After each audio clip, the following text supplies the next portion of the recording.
एक बार एकरा का समझ लो सब, उसके बाद इसके बाद अगले पेज को बता देंगे। समझ ले।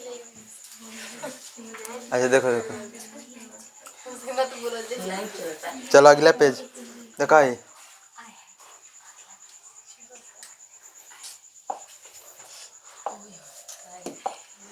है बता के बना, कहता लुईस अम्ल एवं क्षारक। जीएन लुईस ने, उनका नाम क्या था, जीएन लुईस ने सन 1923 में अम्ल को इलेक्ट्रॉन युग्म में ग्राही तथा क्षारक को इलेक्ट्रॉन युग्म दाता के रूप में परिभाषित किया। देखो क्या बोले थे, दो बात बोले। अम्ल को इलेक्ट्रॉन युग्म ग्राही क्या बोला, अम्ल को क्या बोले,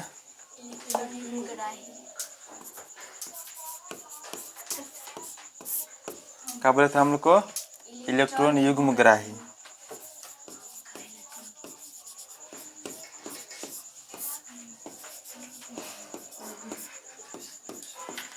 इलेक्ट्रॉन युग्म ग्राही तथा क्षारक को क्या बोले थे, हैं, इलेक्ट्रॉन युग्म दाता। इलेक्ट्रॉन युग्म दाता, यह बोले थे हुआ। कौन बोले थे, लुईस।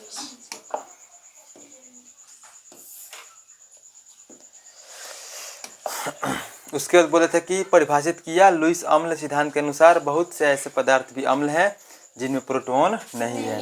यह बोले थे ये पॉइंट कि जिनमें क्या नहीं है, जिनमें प्रोटॉन नहीं है वो भी क्या है, अम्ल है। एक मुख्य बात बोले थे, जिनमें क्या नहीं है, प्रोटॉन नहीं है वो भी क्या है, अम्ल है।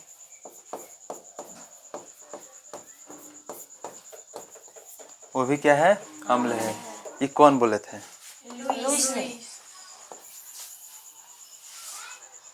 कौन बोला था, लुईस।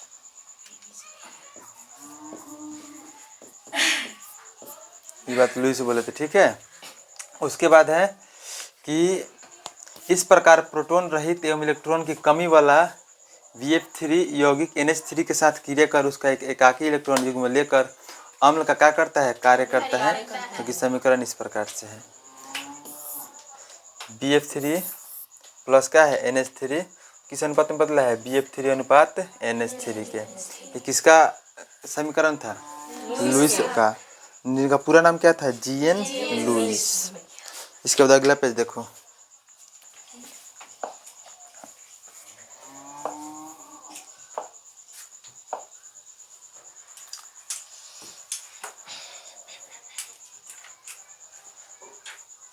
क्या है, ब्रसनटेड लोरी अम्ल एवं क्षारक। ब्रसनटेड लोरी के अनुसार एक वैज्ञानिक था, क्या नाम था, ब्रसनटेड। क्या नाम था, ब्रसनटेड के अनुसार वे पदार्थ जो विलयन में प्रोटॉन देने में सक्षम है अम्ल है। ये बात क्या कहलन, जे प्रोटॉन दी उहे अम्ल बा। आउ का कहल है कि जना में प्रोटॉन नहीं खे तहनो अम्ल बा, जना में कम बा उहो अम्ल बा। लेकिन ब्रसनटेड का कहलन,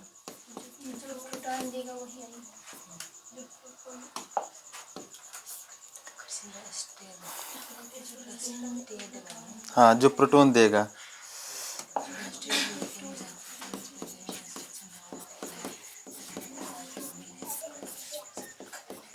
जो प्रोटॉन देगा क्या है, अम्ल है। वही अम्ल। कौन बोला था ये बात,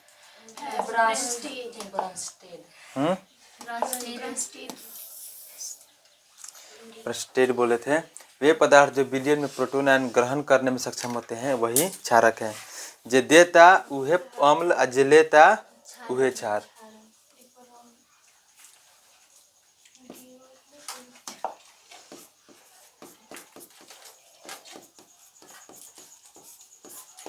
जो प्रोटॉन ग्रहण,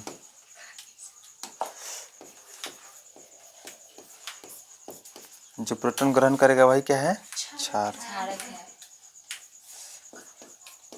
क्षार है।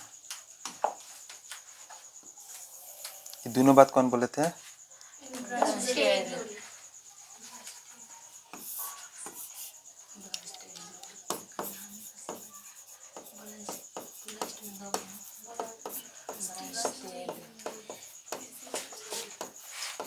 ब्रस्टेड के अनुसार ये दोनों बात कहले रहलन। और कहलन कि सापेक्ष में अम्ल प्रोटॉन दाता तथा क्षारक प्रोटॉन ग्राही है। उसके बाद समीकरण है उनका NH3 aqua plus H2O, NH4 plus OH ion, proton दाता, यहाँ प्रोटोन दे रहा है एगो, और प्रोटोन ग्राही। जो प्रोटोन ले रहा है उसे क्या बोलते हैं? प्रोटोन ग्राही। और जिन प्रोटोन देता है उसे क्या बोलते हैं? प्रोटोन दाता। हाइड्रोक्सिल आयनों की उपस्थिति के कारण क्षारीय विलयन बनता है। उनका कहले लहन, उनका कहले लहन, देखा है उनका कहले लहन,